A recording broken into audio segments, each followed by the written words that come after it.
Hi, I'm Julia Patrick with Great Wine News, and today I have Jeff McCarty here from Alliance Beverage. You've brought in a really neat bottle of wine that's got some amazing provenance to it. Tell us a little bit about it.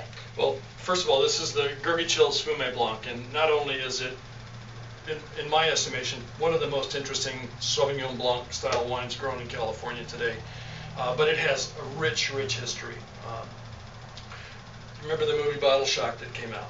Was one of my favorites. And it was about a winery called Chateau Montelena, who produced a wine in 1973 that was judged to be, or actually put the California wine industry really on the map. Right. The French Paris tasting, it's called.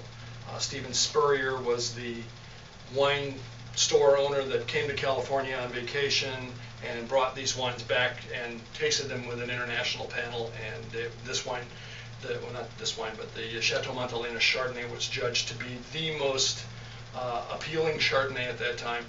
And the backstory is the secret little story that nobody wants to tell. Do tell. Is that Mike Gergich was the winemaker at Chateau Montelena when this happened.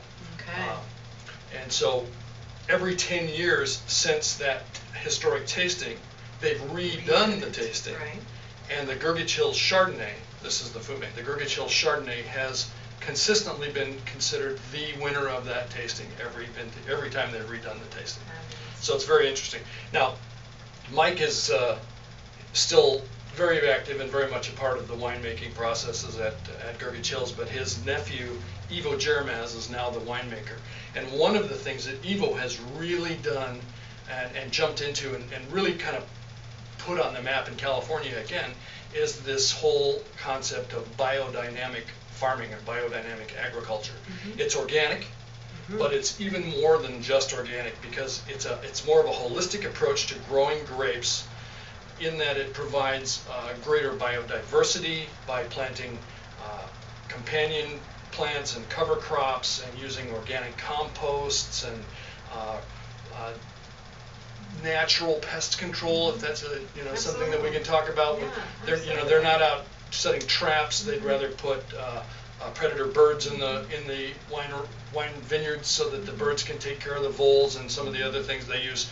They use chickens to walk through the vineyards, picking up the little grubs and the louses that are in the surface soils, and as a result of that, they get natural compost manures from that as well that provide a great deal of amendments to the soil. So this is one of those wineries that's been around since the early 70s, but is now reinventing itself and producing I think some of the best wine they've ever made. Fabulous. That's wonderful. Well, I think we're going to see a lot more of this discussion with the biodiversity of how we are, working with our grapes and our lands. And it's going to become something that I think, winemakers and buyers are a lot more sensitive to and appreciate more. One of the things that nobody really knows about and talks about is there are 45,000 acres of vineyard land in Napa Valley. 34,000 of it's already farmed sustainably. So that's become the level of quality that everyone is working towards, and less dependence on chemicals or non-natural amendments to the soil. So it's very important.